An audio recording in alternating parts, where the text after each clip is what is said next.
السلام عليكم ورحمة الله تعالى وبركاته. جميع من يحاول وضع محتوى في اليوتيوب، إما أن يكون ذلك لمجرد التسلية أو لنشر رسالة أو طلبا للشهرة، وغالبية اليوتيوبرز يغلب عليهم هذا القصد الأخير، حيث أن بلوغ الشهرة وبناء جمهور قد يكون لديه مزايا، لكنه صعب على الكثيرين ممن لا يملكون ميزة يعتمدون عليها، وخصوصا مع ازدحام سوق صناعة المحتوى. وهنا يبدأ العفن.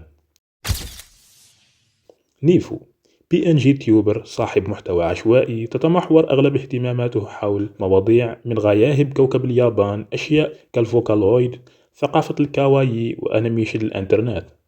مواضيع كأنها من موقع فورتشان أو فضاءات الديسكورد الخاصة بالويبز. أسلوبه في الطرح جيد وأحسن مني على الأقل، ولديه مونتاج جيد إلى ممتاز. ورغم المواضيع الغريبة إلا أنها قد تكون مواضيع تثقيفية عن الإنترنت، إلا أن المشكل الحقيقي هو الشخصية الخاصة به. إذا دخلت قناة نيفو في اليوتيوب أو التيك توك، ستلاحظ الكثير من الصور الكاوايي، ولا أجد تعبيرا آخر لأعبر به عن ما سأشعر به عند ملاحظتك لذلك، غير أنك ستشعر بطاقة أنثوية لفتاة متوحدة مهووسة بالإنترنت تحاول تعويض نقصها من الجانب الاجتماعي من خلال صناعة فيديوهات عن اهتماماتها لتخاطب به الآخرين من خلال الشاشة. من صور الحساب، البانر، الصورة المصغرة، وفي كل زاوية من القناة سينتابك نفس هذا الانطباع، لتتفاجأ عند فتح أي مقطع بعد ذلك بصوت شاب في نهاية المراهقة أو ربما في العشرينات، ويستخدم أفاتار على شكل فتاة للتحدث عن تلك المواضيع الغريبة. شخصية نيفو، أو التصميم البي ان جي الخاص به، أو دعنا لنقل الأفاتار، وبعبارة مختصرة على هيئة فتاة. من الملابس، الشعر، الهيئة، كل شيء فيها يشير إلى أنها فتاة أو ربما فيمبوي. ولمن لا يعرف ما هو الفيمبوي، هو اسم يتكون من قسمين: فيم أي أنثى، وبوي أي ولد، ليكون المعنى هو الولد المؤنث. وأعتقد أن شرح معنى الاسم كافي لفهم طبيعة هذه الشخصيات. وملاحظة مهمة: الفيمبويز أسلوب أو مظهر، أي تشبه بالنساء، ولا يتعلق بالضرورة بمجتمع الألوان، غير أن كلا الأمرين مرفوضين اجتماعيا ومخالفين للفطرة، حيث أن كون الولد ناعم هو أمر شاذ أيضا، ولو تعلق الأمر بمجرد المظهر. علاوي حبيب قلبي أبو حسين، أنا خادمكم الصغير، أنت عندك نقص بشخصيتك. أنا أتفهم كون أن يتطبع ولد بطباع إناث، وهو أمر يتعلق بالنشأة.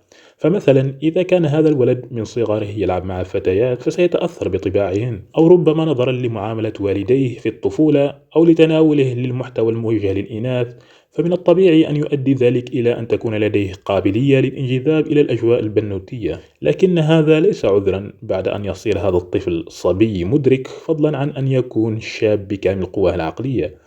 فهناك فرق بين أن تكون متصالح مع الأنيمة في داخلك، وبين أن تدع هذا الجانب يسيطر على شخصيتك. هناك العديد ممن ردوا على نيفو، وقد تابعت بعض الردود، ويبدو أنه كان أسوأ حالة مما هو عليه الآن من حيث المحتوى الذي كان يقدمه. ولكن بعد مراجعتي لفيديوهاته على يوتيوب، يبدو لي أنه حذف جميع المقاطع التي أتاه انتقاد على أساسها. وإذا كان هذا فعلا هو الحاصل، فهو يسير في الطريق الصحيح نحو الأفضل. أنا أتفق مع من يقولون أنه لا يستحق كل ذلك الهجوم الذي تعرض له. طبعا كان يستحق الانتقاد، وكانت لديه أغلاط لا يمكن السكوت عنها. لكن ومع حذفه لتلك المقاطع المثيرة للجدل، أجد أنه شخص يحتاج الاحتواء والنصيحة أكثر من أن يتم محاولة التهجم عليه أو كنسلته. حاليا الشيء الوحيد الذي يمكن أن يمسك عليه كسلبية هو أفاتاره، لو أنه فقط يغير لبس الشخصية، لأن وضعه الآن على ما هو عليه يعتبر تطبيع مع التشبه بالنساء. حتى ولو ادعى بأنه لا يقصد بأنه فيمبوي، فواقع الحال يصف ذلك بشكل واضح. هذا كان رأيي بخصوص هذا اليوتيوبر المثير للجدل، وأشكر الزميل الكابيتانو على اقتراح هذا المقطع. رابط قناته ستكون بالوصف، فإذا كان لديكم إضافة أو تعليق عن الموضوع أو اقتراحات للمقاطع القادمة، فخانة التعليقات هي مساحتكم الخاصة. وشكرا على المتابعة، ونلتقي في مقطع آخر إن شاء الله.